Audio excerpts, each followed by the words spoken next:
ఫక్తు తెలంగాణవాది. నాకు 30 సంవత్సరాల నుంచి పరిచయం వారు ఉన్నారు. అద్దయ్య గారు నమస్కారం సార్. నమస్కారం సామన. నమస్తే అద్దయ్య గారు. ఇంతకుముందు ఒకసారి నాకు చెప్పారు, సమ్మన్న ఎప్పుడు చూసినా పాలిటిక్స్ అయినా పొలిటికల్ పిలుస్తావా, ఇటువంటి కార్యక్రమాలు కూడా అప్పుడప్పుడు పిలుస్తుండని మీరు ఒక 4 years బ్యాక్ నాకు చెప్పారు. యా ఇది నేనేది ఏంటంటే సార్, మీరు ప్రవర్తించిన తీరు, మీరు డ్రెస్ చేసుకునే తీరు, మీరు వ్యవహరించే తీరు, మీరు సమస్యని పరిష్కరించే తీరు, కమ్యూనికేషన్ స్కిల్స్ అన్నీ కూడా భావితరాల వాళ్ళు నేర్చుకుంటారు. నెహ్రూ గారు ఏం చేశారు, ఇందిరాగాంధీ గారు ఏం చదివారు, మరి గాంధీ గారు ఎలా ఉండేవాళ్ళు, వల్లభాయ్ పటేల్ ఎలా ఉండేవాళ్ళు, సావిత్రి మేడం ఎలా ఉండేది, ఎన్టీఆర్ గారు ఎలా ఉండేవాళ్ళు, ఎటువంటి డ్రెస్ వేసుకునేవాళ్ళు, వాళ్ళు పంచె ఎలా కట్టుకునేవాళ్ళు, ఇవన్నీ కూడా మనం ప్రతినిత్యం కూడా మాట్లాడుకుంటుంటాం. దట్ ఈస్ అంటే పబ్లిక్ ఫిగర్స్ ఎప్పుడు కూడా ఇతరులకు మార్గదర్శకంగా ఉంటారు. కొండా సురేఖ్ గారు ఉండి ఓకే, మిగతా వారి గురించి నేను మాట్లాడదలుచుకోలేదు, ఇది మాత్రం ఎలా మాట్లాడారు ఏంటి అసలు? కాంగ్రెస్ పార్టీ చాలా సంవత్సరాల తర్వాత అధికారంలోకి వచ్చిన తర్వాత ఎక్కడో పొరపాటు జరుగుతోంది సార్. ఒక్కటి సాంశివర్ గారు, ఇద్దరి మిత్రులకు స్వాగతం. కానీ నేను అంటే సమంత గారి విషయంలో జరుగుతున్న ఏదైతే ప్రచారం ఉందో దాని విషయంలో డెఫినెట్గా అందరం సమాధానం చెప్పాల్సిన అవసరం ఉంది. దానికి కొండా సురేఖర్ గారు కూడా చాలా పాజిటివ్ రెస్పాన్స్ ఇచ్చింది. ఎందుకంటే ఒక సాటి మహిళ, అఫ్ కోర్స్ ఆమె మంత్రి కావచ్చు, ఆమె జాతీయ స్థాయిలో వెలిగించిన ఒక తార. సో ఆ విషయంలో తప్పు జరిగింది అని చెప్పి తను రిజైండర్ ఇవ్వడాన్ని మనం గొప్పగా ఆలోచించాల్సిన అవసరం ఉంది. దీంట్లో రాజకీయ కోణం విషయం వచ్చినప్పుడు ఎందుకు ఈ సమస్య మూలం అని ఒకసారి వెతకండి. చాలా విశ్లేషించి శోధించే వ్యక్తులు కాబట్టి. కొండా సురేఖ గారు ఏ స్థాయి నైతికత ఉందో మీకు తెలుసు. ఆమె ఏ పార్టీలో ఉండని, గతంలో కాంగ్రెస్లో ఉండని, వైసీపీలో ఉండని, బీఆర్ఎస్ కానీ, మళ్ళీ ఇప్పుడు కాంగ్రెస్లో ఉండని, ఇప్పుడు మంత్రిగా ఉండని. సెకండరీ మీరు అటువైపు చూడండి, రఘునందన్ రావు గారు మీకు తెలిసిన వ్యక్తి. వారు ఇప్పుడు బీజేపీ ఎంపీగా ఉన్నారు, గతంలో సరే కాంగ్రెస్లో ఉన్నారు, బీఆర్ఎస్లో ఉన్నారు. వారిద్దరి కలయిక ఒక ఆత్మీయ కలయిక లెక్క చూస్తాను నేను. ఒక తమ్ముడు అక్క కలిసిన ఒక ఆత్మీయ సమ్మేళనం లెక్క చూస్తే దాన్ని కొంతమంది, సరే నేను ఇప్పుడు ఆపాదించలేను, బీఆర్ఎస్ అను ఇంకా బీఆర్ఎస్ అనుకూల శక్తులను చెప్పలేను. కానీ ఒక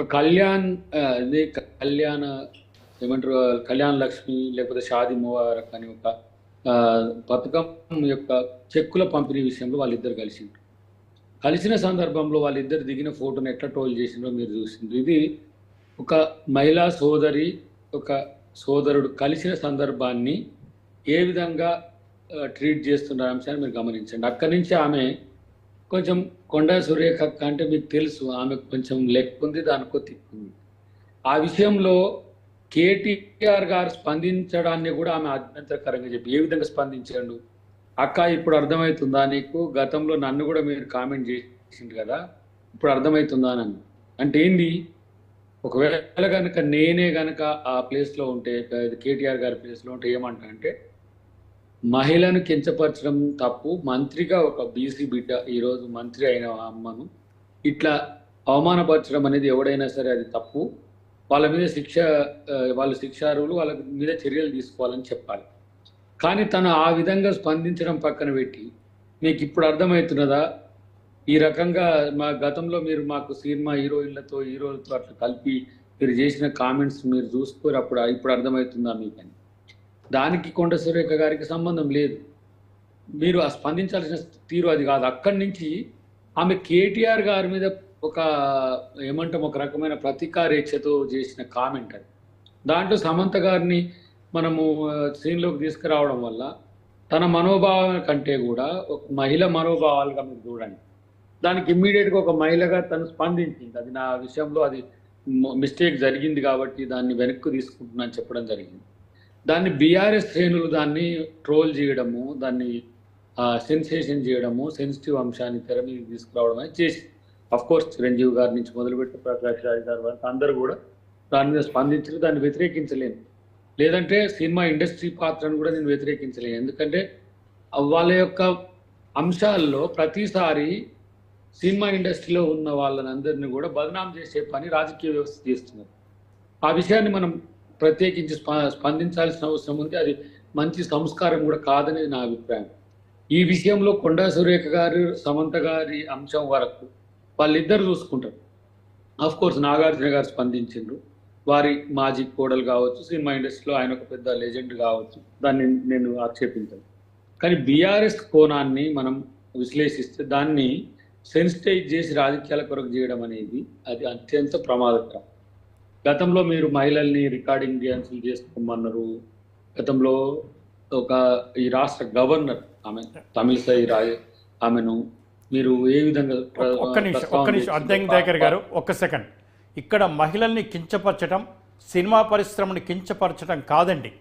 నేరుగా మాట్లాడిన మాటలు మీరు ఒక్కసారి వినండి. ఏం మాట్లాడారో వినండి. ఇంతవరకు ఇటువంటి సంఘటన జరగలేదు సార్. ఒక కన్వెన్షన్ కూలకొట్టకుండా ఉండటానికి మీరు ఈ పని చేశారు. ఇలా చేసినందుకు ఇది జుగుప్సాకరమైన మాటలు ఇవి. దయచేసి వేరే దీనికి మీరు ముడిపెట్టి మాట్లాడొద్దండి.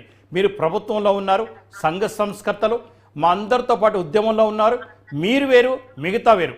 దయచేసి పార్టీలో ఉన్నంత మాత్రాన నాట్ ఎట్ ఆల్ అలౌడ్. పార్టీలో ఉన్నంత మాత్రాన మీ ఒరిజినాలిటీ కోల్పోవద్దు.